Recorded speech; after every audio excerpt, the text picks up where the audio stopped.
하나님의 말씀 마태복음 18장 10절에서부터 20절까지 말씀입니다. 마태복음 18장 10절에서부터 20절. 하나님의 말씀 받들어 봉독할 때에 살아계신 하나님의 음성을 들으시기 바랍니다.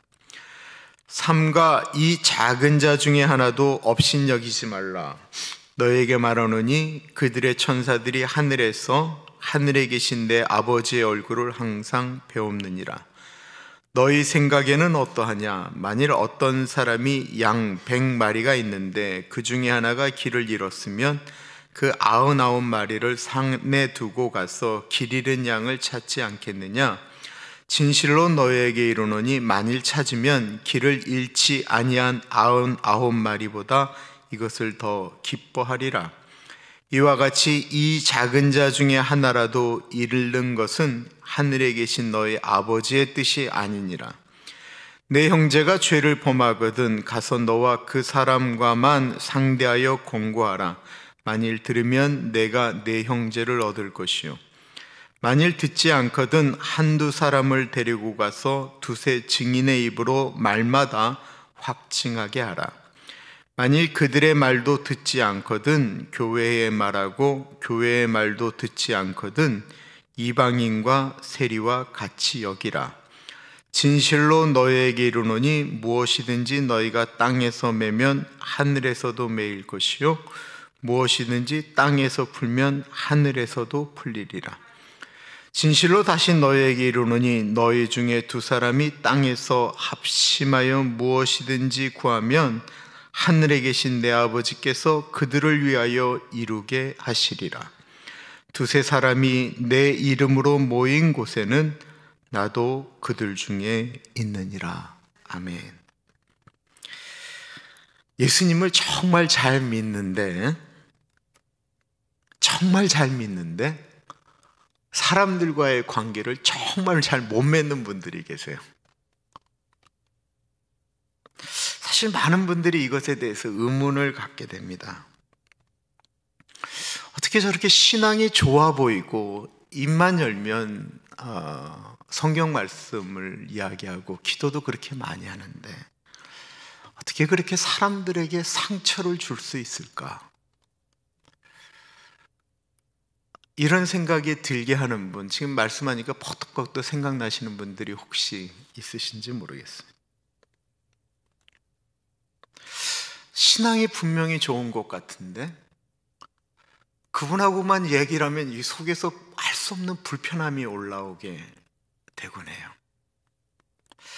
분명히 신앙적으로 맞는 말씀을 하고 있는 것 같은데 지나고 나면 그것 때문에 내 마음이 좋아지는 것이 아닌 불편해질 때가 종종 있곤 합니다.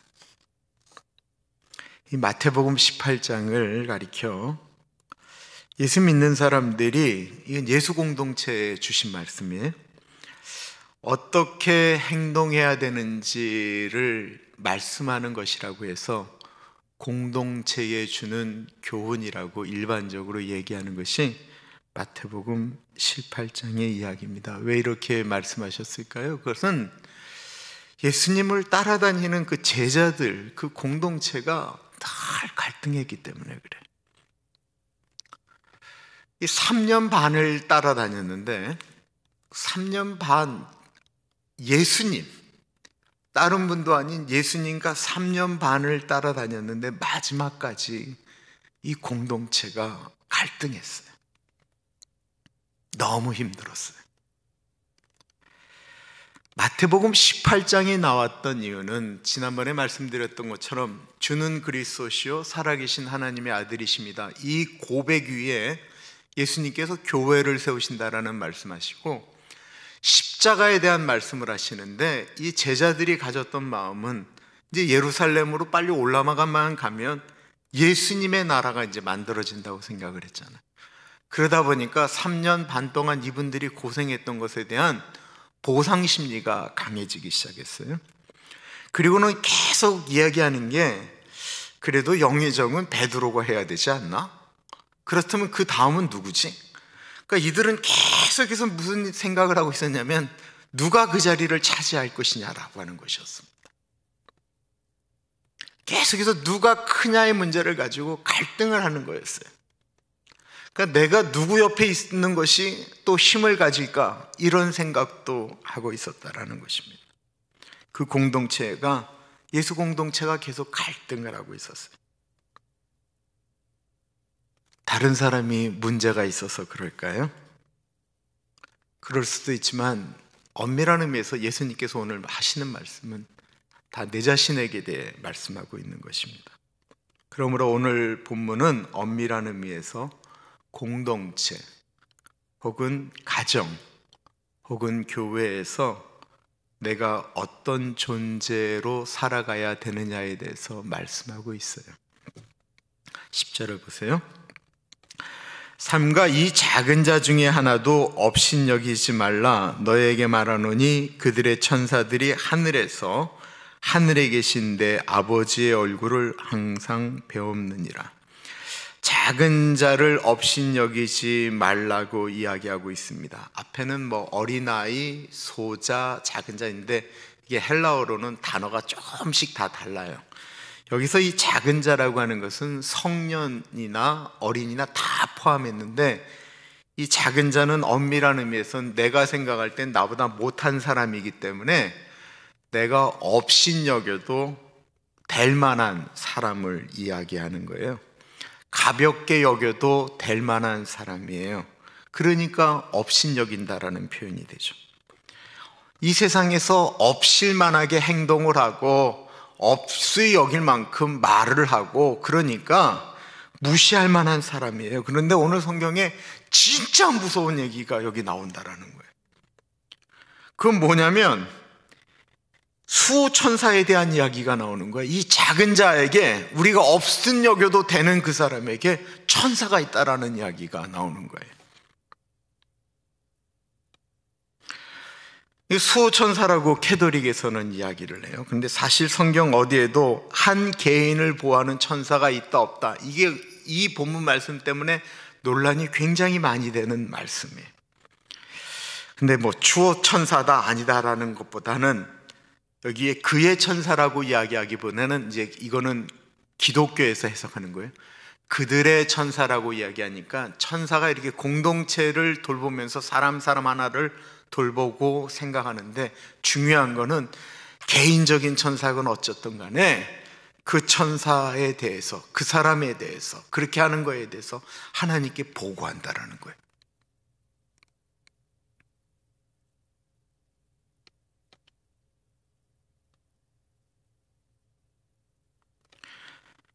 이 작은 자가 어린아이일 수도 있고, 형편없는 사람일 수도 있고, 부족한 사람일 수도 있고, 문제가 있는 사람일 수도 있습니다.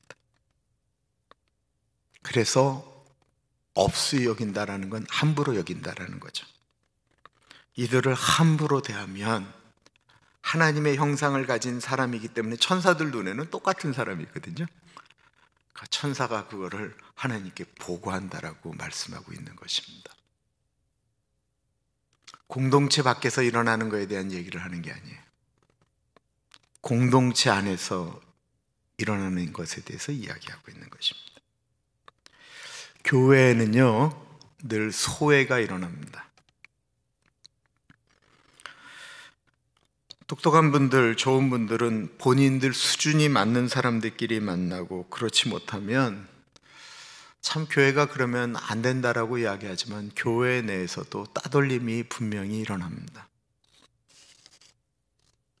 오늘 본문 말씀은 나에게 주시는 말씀이라고 한다면, 네가 나의 은혜, 죄사함의 은혜를 받았다고 한다면 너만은 제발 그러지 말라고 부탁하시는 거예요. 우리는 사람을 보면 금방 이렇게 그 사람에 대해서 판단을 하기 시작합니다. 근데 그 사람의 좋은 거를 발견하기 때까지는 참 시간이 필요하거든요. 근데 그 사람의 어떤 거를 보고 저 사람은 저런 사람이고, 저 사람 가까이 가면 내가 상처받을 것 같고, 그래서 그냥 딱 어떤 걸 보고는 내가 이제 규정을 해버릴 때가 참 많아요. 근데 정말 교회에 처음 왔을 때 상처받는 분들이 누군지 아세요? 처음에 교회 오면 이렇게 사랑을 주잖아요. 그 그때 와서 늘 새로운 분에게 유난히 잘해주시는 분이 있어요. 그럼 처음 온 분들은 그런 분 아니면 옆에 갈 수가 없으니까 그걸 기대하고 그 다음 주도 이제 오게 되고, 뭐 아는 사람들이 없는데 자기한테 잘해주는 분한테 이렇게 마음이 가게 되잖아요. 근데 그러다가 그분이 이렇게 탁 하고 이제 좀 멀리 하게 되면 그때 진짜 상처를 많이 받아요. 그래서 오신 분들도, 기대하는 분들도 이렇게 좀 사람을 알아가는 데는 기다림이 필요합니다. 얼마 전 한국 영화가 미국에서 큰 이렇게 방향을 일으켰다고 그래요. 미나리라고 하는. 근데 그게 이제 교회로도 연락이 왔어요, 저한테. 여기 이민 교회 이야기가 나오니까 목사님과 교인들이 꼭 봤으면 좋겠다라고 하면서 그 얘기가 나왔어요. 그 이민자의 삶에 대한 이야기가 거기에 나온다고 그래요. 그리고는 거기에 윤여정이라는 분이 미국에서 큰 상을 받게 되었다고 합니다. 근데 이 윤여정이라는 분이 이틀 전 미주 한국일보의 한 후배 여배우를 이렇게 칭찬하는 내용이 그 실리게 되었어요. 근데 제가 이렇게 신문 보면, 신문을 보기 시작하면 끝까지 다 읽으면 시간이 너무 많이 걸려요. 제가 타이틀만 이렇게 보거든요.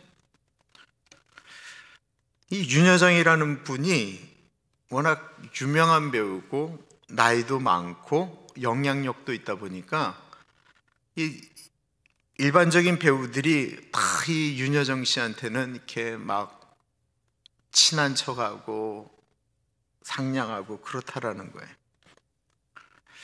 그런데 그 후배 배우는 성격이 내성적이라 그런지 자기한테 오지도 잘 못하고 이렇게 대면대면했다라는 거예요. 겉돌았다라는 거예요. 그러다가 어느 날 이 윤여정 씨는 뭐 이렇게 다른 밥 같은 건 잘 못 먹고, 그래서 집에서 이렇게 싸운 도시락을 이제 혼자 이렇게 그냥 쪼그리고 앉아서 소화도 안 되는 지금 먹는데, 그 모습을 보고는 좀 이렇게 겉돌던 배우가 이렇게 다가와서는 같이 밥을 먹으면서부터 친해지기 시작했다고 해요. 근데 그 이틀 전 한국일보의 타이틀이 뭐였냐면 싹싹하지 못해서 친해졌다 했어요. 싹싹하지 못해서. 그래서 그 타이틀이 저한테 이렇게 확 다가왔어요. 사람들은 아유 저거 좀 싸가지가 없다라고 이야기하는 표현을 싹싹하지 못해서라고 표현하셨던 것 같아요.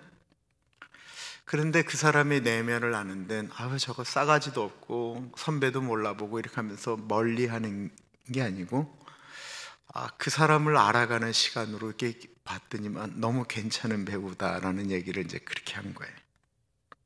사람을 알아가는 데는 시간이 필요합니다.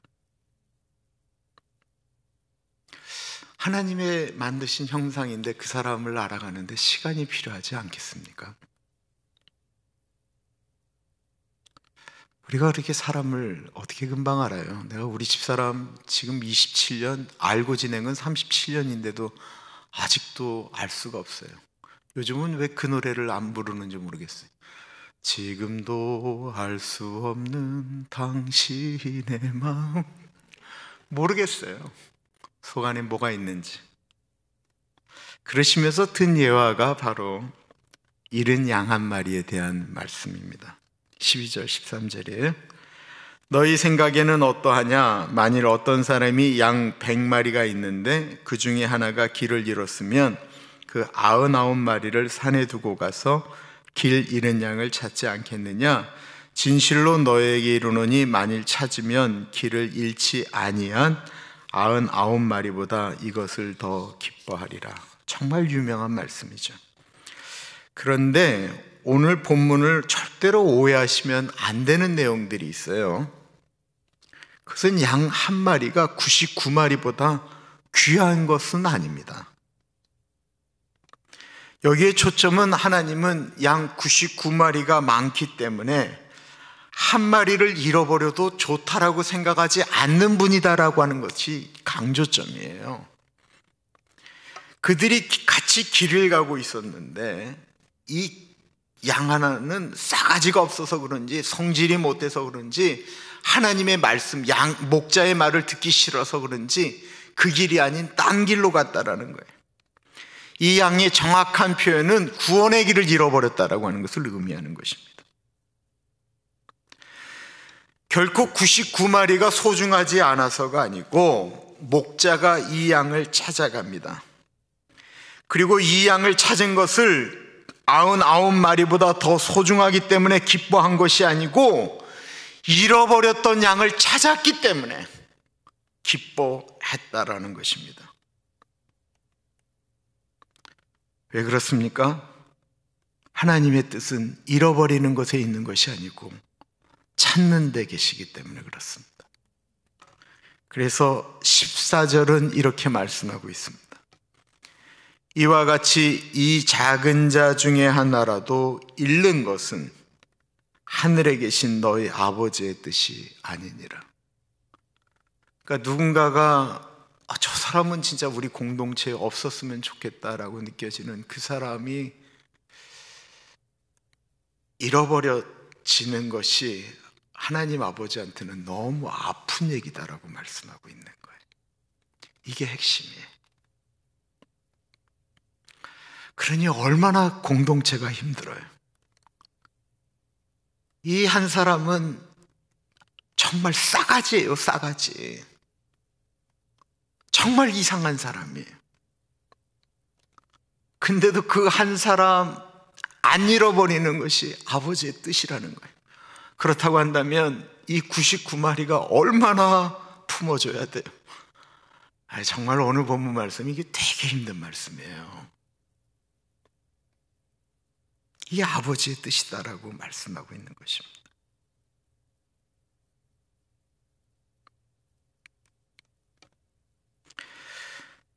이 잃은 양을 찾지는 못할지라도 상처 줘서 무리에서 떠나게 하는 것에 대해서 정말로 무섭게 말씀하시는 것이 어저께 말씀이었어요. 어저께 말씀 6절과 7절입니다. 누구든지 나를 믿는 이 작은 자 중 하나를 실족하게 하면 차라리 연자 맷돌이 그 목에 달려서 깊은 바다에 빠뜨려지는 것이 나으니라. 실족하게 하는 일들이 있으므로 말미암아 세상에 화가 있도다.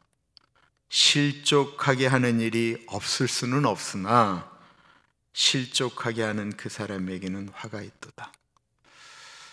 실수할 수 있어요, 우리가. 그런데 어떤 것들에 대해서 의도적으로 하게 만드는 것, 그거는 하나님이 너무 아파하세요. 너무 힘들어하세요. 하나님께는 우리가 할 만하다라고 생각 안 되세요. 왜냐하면 하나님 앞엔 똑같은 자식이기 때문에 그래요.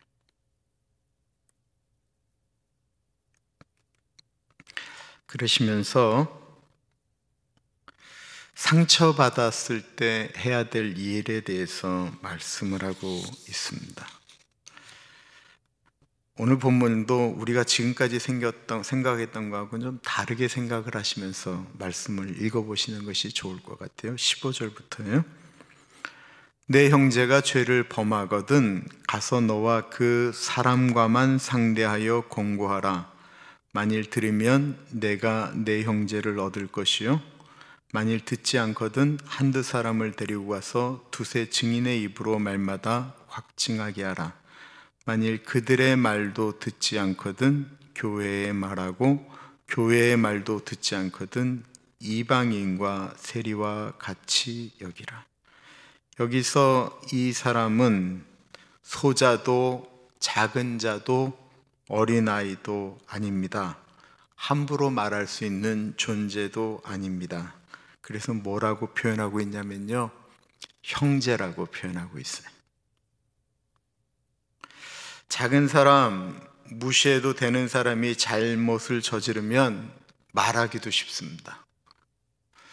이유리 목사님은 저한테 목사님이 잘못했잖아요 이런 말씀 잘 안 하세요. 근데 저는 이 목사님한테 이거 왜 이렇게 했어? 라고 이야기합니다. 이건 대등한 때의 이야기를 한다라고 표현하고 들으셔야 돼요. 근데 이 형제가 죄를 저질렀어요. 우리 한국교회가 굉장히 오랫동안 오해하는 것이 있는데, 이 15절만큼은 분명히 우리가 원어적으로 해석을 해야 돼요. 너무 감사한 게 미주 복음방송에서 지난 목요일 날 저한테 앞에서 일하시는 분이 목사님 어느 분이 도네이션 하셨어요. 그리고 저한테 원어 성경을 이렇게 주셨어요. 그리고 요즘 제가 빌립보서를 하기 때문에 제가 원어 성경을 이렇게 봐요. 원어를 뭐 다 아는 건 아니지만 그때 이제 한국말 그리고 이렇게 조사 같은 것들, 접속사 같은 것들이 있으면 대단히 중요하거든요. 근데 이 마태복음 18장 15절을 원어로 보는데 이게 한국 성경에는 빠져있는 정말 중요한 단어가 원어 성경에는 들어가 있어요. 그리고 더 중요한 건 이게 영어 성경에도 들어가 있어요. 그것은 뭐냐면 내 형제가 너에게예요. 너에게 죄를 범하거든요. 근데 이게 뭐 그렇지 않고 이 사람이 죄를 저질렀어요. 그러면 뭐 목사도 얘기해야 되고 누구도 얘기를 해야 된다라고 여태까지 얘기할 때가 참 많았는데 그게 아니고 그 형제가 나 한 사람에게 큰 잘못을 저지른 거예요. 그러면 이 사람은 그거를 저 사람이 나한테 이런 짓을 저질렀노라고 다른 사람들한테 얘기를 하면 안 되는 거예요. 이 공동체를 위해서는. 그게 아니에요. 뭐라고 얘기하냐면 이 사람이 나한테 잘못한 거예요. 나한테 잘못한 거? 그러면 그 사람과만 상대하라고 이야기하고 있어요. 그 사람에게 가서 당신이 이러이러한 일 때문에 내가 뭐 상처를 받았다든지 아팠다든지 힘들다든지 제발 나한테 그러지 말라고 조용히 이야기하라는 것입니다. 이유는 형제이기 때문이고 사랑하기 때문에 말하는 것입니다. 그리고 그것이 서로 이야기 되어져서 그건 오해였다고 나는 당신한테 그러려고 한 게 아니고 당신이 오해한 거라고 이렇게 해서 서로 이야기 되어지면 뭐라고 얘기해요? 더 가까워지는 형제를 얻게 되는 거예요. 근데 많은 사람들이 이거를 그 사람하고 직접적으로 해결하지 않고 다른 사람들한테 먼저 그 얘기를 다 흘려버리거든요. 그래서 이 사람을 나쁜 사람으로 만드는 거예요.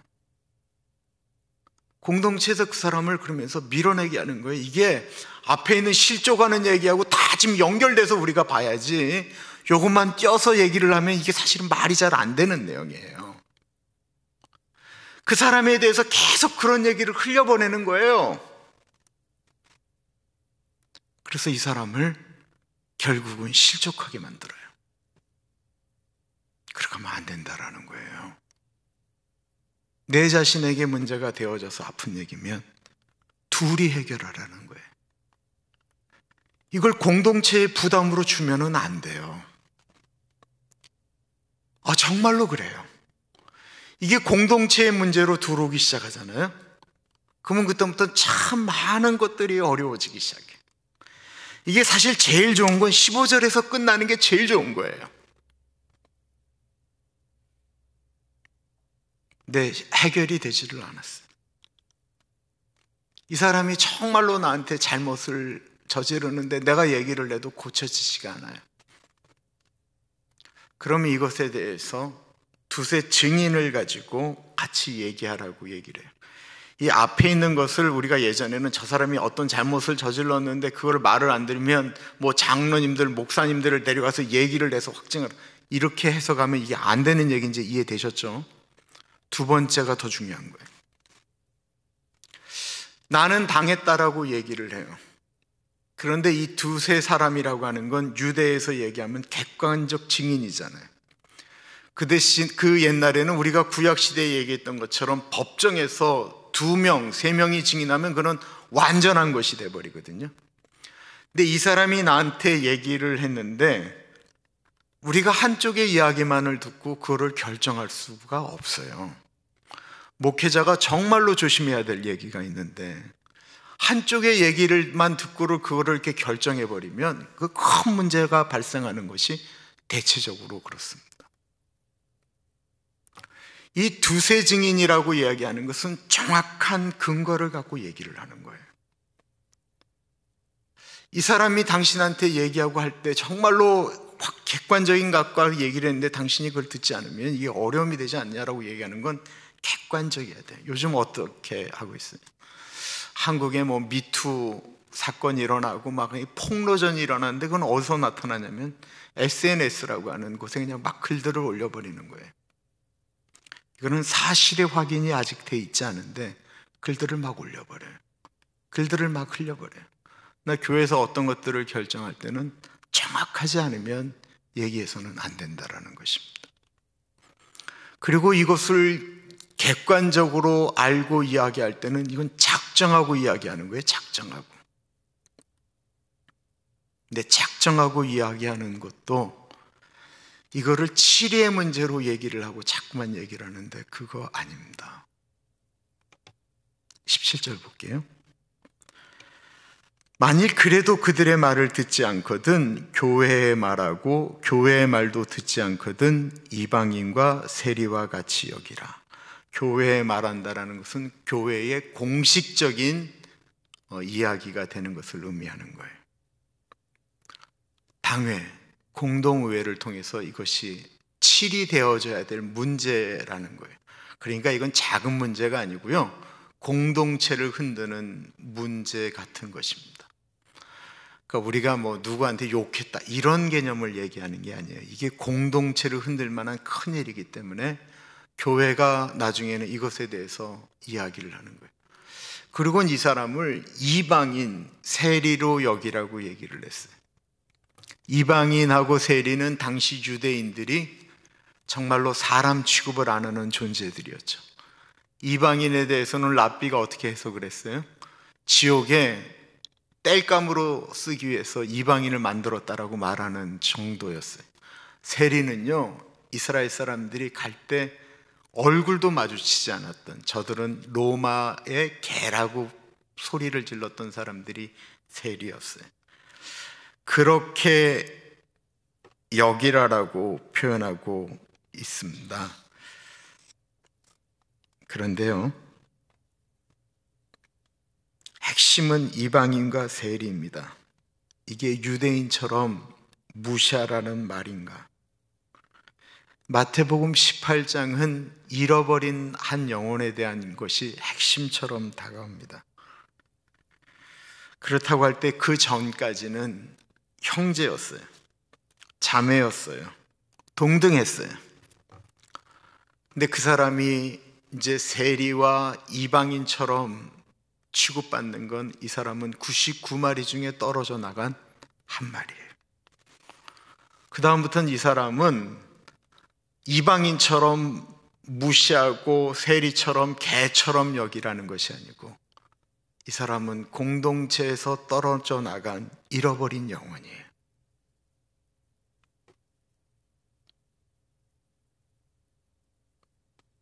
우리가 꼭 찾아야 될 사람이다라는 것입니다.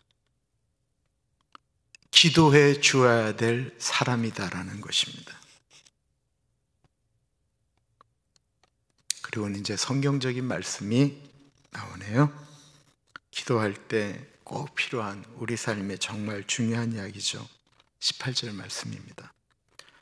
진실로 너희에게 이르노니 무엇이든지 너희가 땅에서 매면 하늘에서도 매일 것이요 무엇이든지 땅에서 풀면 하늘에서도 풀리리라. 이 본문에 대해서 두 가지 해석이 나와요. 하나는 기도에 관련된 것이죠. 중보기도하는 분들이 이 18절부터 20절을 하나의 묶음으로 두어서 많이 기도하는데 저도 그렇고, 주님께서 그 마태복음 16장에 베드로에게 천국의 열쇠를 주시죠. 그러면서 뭐라고 말씀하시면 네가 땅에서 묶으면 하늘에서도 묶여줄 것이고 네가 땅에서 풀면 하늘에서도 풀어줬다. 이게 그 교회에 주신 하나님의 영적 권위와 권세였어요. 그래서 하나님께서 이 땅에 교회를 주신 다음에 하늘에서 먼저 묶어주시고 하늘에서 먼저 풀어주시는 일은 없어요. 성경적인 것은 우리가 이 땅 가운데 풀어달라고 기도하고 우리가 이 땅 가운데 묶어달라고 기도하는 거예요. 이것이 성경적이에요. 우리가 그렇게 기도할 때 하늘에서도 묶어주시고 풀어주신다라고 하는 것입니다. 역대하 7장 14절 말씀은 굉장히 유명한 말씀이죠. 그런데 이 말씀은 하나님께서 갑자기 우리한테 엽병을 내리고 전염병 내리고 기근 내리고 메뚜기 보내고 이걸 말씀하시는 것이 아니었어요.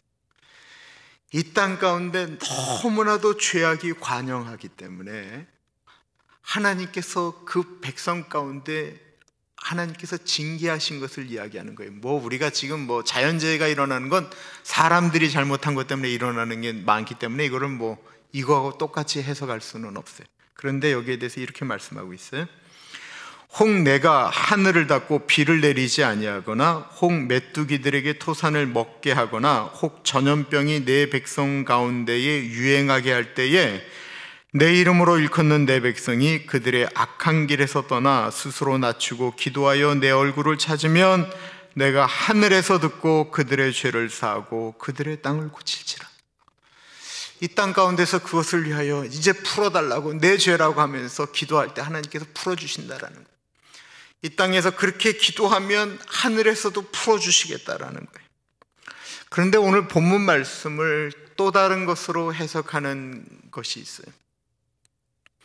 이 달라스에 있는 윌킨스 박사님 이런 분들이 이제 그렇게 해석을 했는데 이것도 앞에 관련된 이야기예요.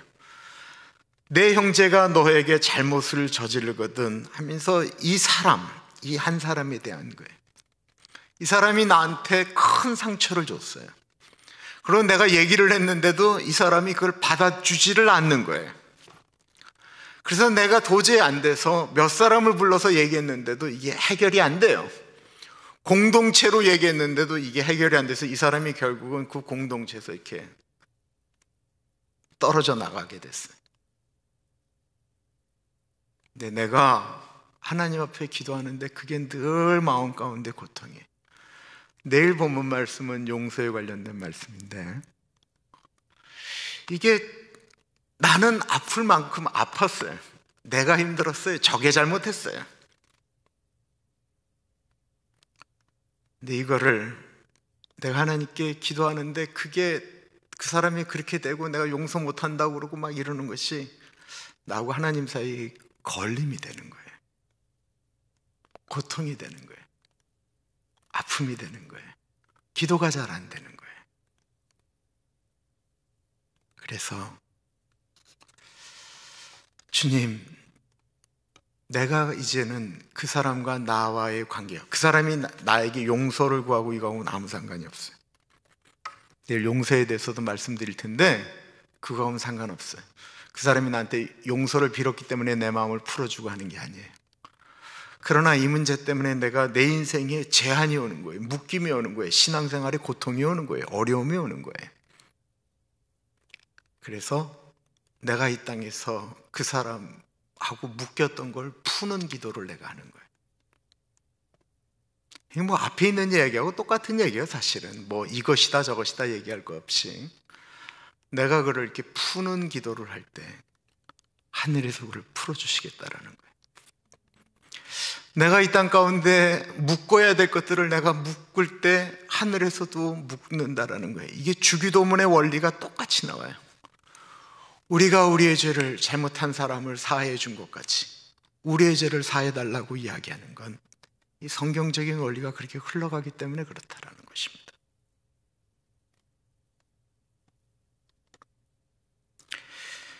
이것이 우리가 경험하고 있는 공동체입니다.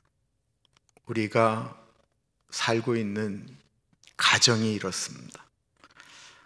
오늘 이 마태복음 18장 말씀을 가정에 적용해도 똑같고요. 교회에 적용해도 똑같습니다. 사회에 적용해도 똑같습니다.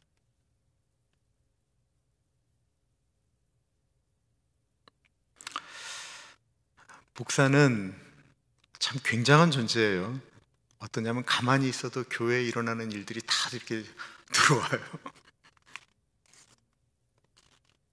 그 목사가 이제 해결을 하려고 하죠.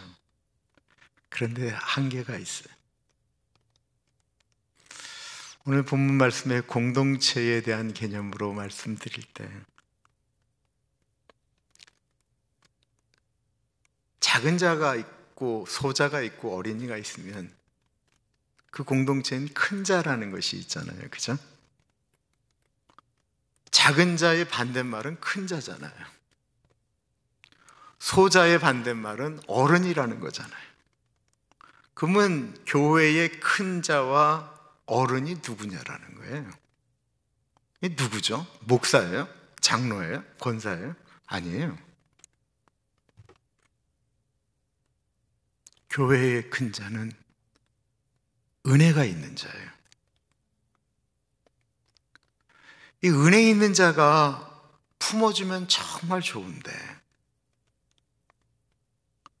그러니까 교회의 많은 문제들은, 가정의 많은 문제들은, 공동체의 많은 문제들은 은혜 있는 자, 큰 자가 품어주고 안고 가면 되는 문제들이에요.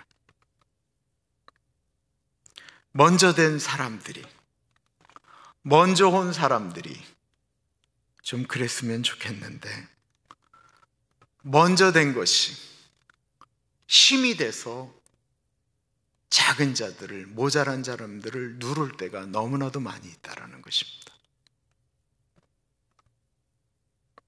아마 교회는 이 문제는 예수님 오실 때까지 해결되지 않을 겁니다.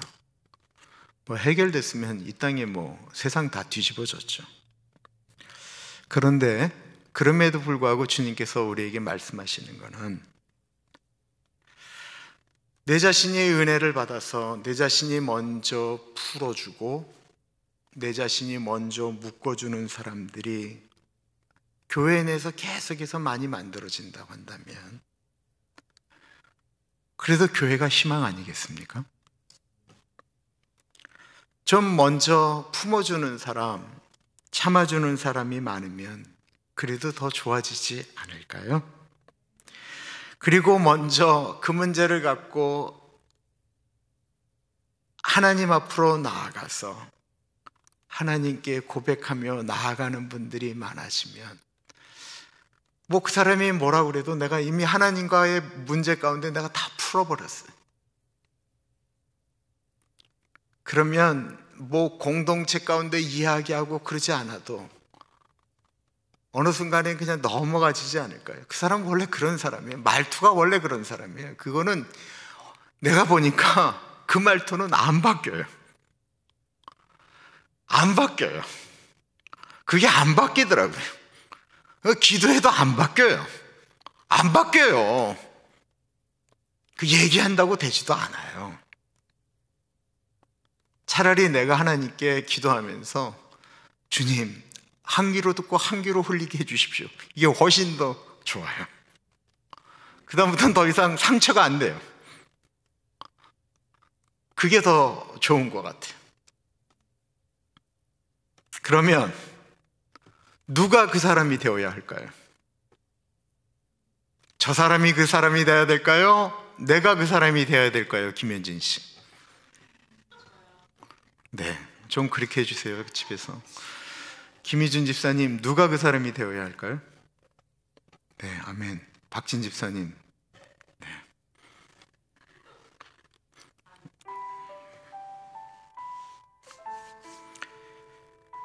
우리 기도하겠습니다. 주님, 내 자신의 신앙생활을 위해서 내가 먼저 풀고 내가 먼저 묶는 사람이 되게 하여 주십시오. 내가 먼저 주님께 받은 십자가의 은혜, 그 사랑 생각하면서 내가 그 공동체에 하나님 나라 만드는 사람 되게 하여 주십시오. 우리 같이 기도하겠습니다. 존귀하신 하나님 아버지 기도합니다. 주님 내가 그 사람이 되어지기를 기도합니다. 하나님 아버지 그 사람이 내가 되어지기를 기도합니다. 성령 하나님 내가 그 사람이 되어지기를 기도합니다. 주님 같이 하여 주십시오. 하나님 아버지, 내가 하나님 앞에 그렇게 살아가는 사람이 되어질 수 있도록 하나님 도와주시기를 기도합니다. 주님 같이 하여 주시기를 기도합니다. 성령 하나님 같이 하여 주옵소서. 아버지가 차여 주시기를 기도합니다. 성령 하나님과 차여 주시고 인도하여 주십시오. 귀하신 주님, 주님, 주님, 주님, 주님, 주님, 주님, 주님, 주님, 주님. 오 성령 하나님과 차시고 동의하여 주시기를 기도합니다. 주님 인도하여 주시옵소서. 내 하나님 아버지가 차시고 주님 나로 인하여 하나님 아버지 이 가정이 더 주님 앞에 온전히 나아가는 그런 곳이 되어질 수 있도록 인도하여 주옵소서. 누가 그 일을 하겠는가? 내가 하겠다라고 고백할 수 있도록 하나님과 차여 주시기를 기도합니다. 성령 하나님 그럴 수 있도록 인도하여 주시옵소서. 하나님 아버지 내가 그 사람이 되어지기를 기도합니다. 내가 주님 앞에 그런 존재가 되어지기를 기도합니다. 아버지가 차여 주옵소서. 아버지가 차여 주시옵소서. 하나님 아버지 인도하여 주시기를 기도합니다. 주님 그럴 수 있도록 하나님 인도하여 주시기를 기도합니다. 아버지가 차여 주옵소서. 아버지가 차여 주시기를 기도합니다. 주님 인도하여 주십시오. 하나님 동행하여 주옵소서. 아버지가 차여 주옵소서. 후대라 캐를 날래 수대라 게를 날래 수대라 캐를 날래 수대라 게를 날래 수대라 게를 날래 수대라 게를 날래 수대라. 아버지가 차시고 인도하여 주시기를 기도합니다. 성령 하나님과 차여 주십시오. 성령 하나님 도와주시기를 기도합니다. 우리 교회 하나님 아버지 주님의 은혜 가운데 들어가는 사람들이 많을 수 있도록 인도하여 주시기를 기도합니다.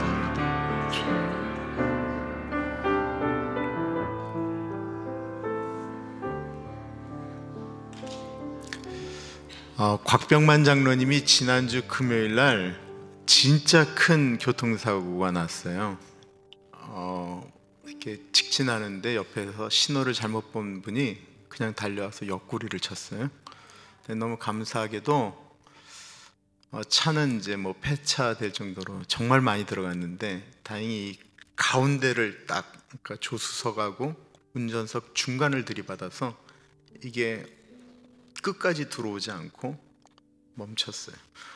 뭐 앰뷸런스 뜨고 다 됐는데 곽 장로님 아시잖아요. 뭐 괜찮다고. 근데 지금 좀 많이 아파하세요. 근데 살려주신 것도 너무 감사한데 곽 장로님 이렇게 좀 잘 회복될 수 있도록 권사님이 말씀을 안 하시다가 어저께야 저한테 말씀하셔서 그랬고, 우리 홍순태 장로님은 이 백신 2번째 맞으신 다음에 이것 때문에 이렇게 좀 힘들어하세요. 그 외에 주변에 아프신 분들 좀 계시죠? 그분들 주님의 은혜 가운데서 잘 회복시켜 달라고 우리 같이 기도하겠습니다. 기도합니다. 성령 하나님 같이 하시고 동행하여 주시기를 기도합니다. 주님 같이 하시고 인도하여 주시기를 기도합니다. 주님 같이 하여 주십시오. 하나님 동행하여 주시기를 기도합니다. 성령 하나님 같이 하여 주시옵소서. 아버지 같이 하시고 인도하여 주시기를 기도합니다. 주님 동행하여 주시기를 기도합니다.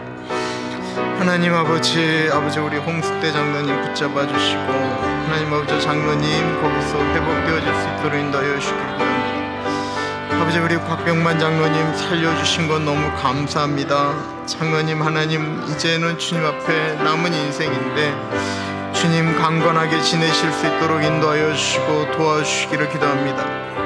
하나님 아버지 같이 하여 주시고 도와주시옵소서. 하나님 동행하여 주시기를 기도합니다. 주님 같이 하여 주십시오. 하나님 인도하여 주시고 동행하여 주시기를 기도합니다. 아버지 같이 하여 주옵소서. 하나님 아버지 같이 하여 주시기를 기도합니다. 주님 동행하여 주십시오. 아버지 같이 하여 주시기를 기도합니다. 아버지 우리 세훈이 하나님 그의 아파하는 사람들 한 사람 한 사람들 가운데 같이 하시고 하나님 아버지 붙잡아 주시고 회복시켜 주시는 주님의 은혜가 넘쳐나기를 기도합니다. 아버지 그 은혜가 넘쳐나기를 기도합니다. 아버지 그 은혜가 넘쳐나기를 기도합니다. 성령 하나님 같이 하여 주십시오. 하나님 아버지 같이 하여 주십시오. 아버지 같이 하여 주십시오. 아버지 같이 하여 주십시오. 오 하나님 아버지 같이 하여 주시기를 기도합니다. 주님 도와주옵소서. 아버지 인도하여 주옵소서. 주님 같이 하여 주옵소서.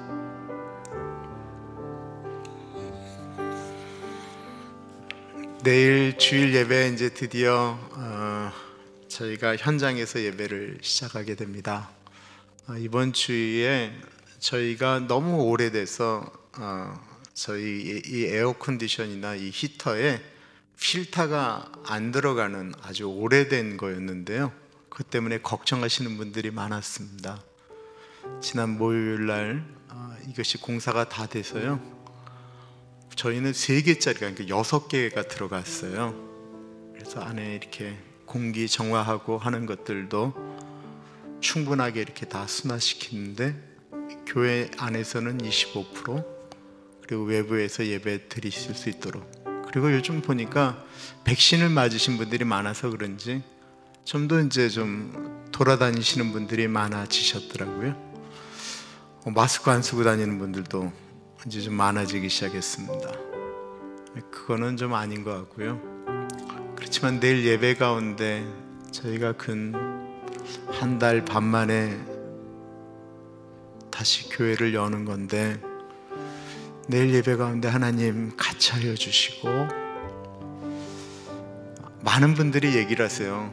온라인으로 예배를 드려도 참 좋습니다.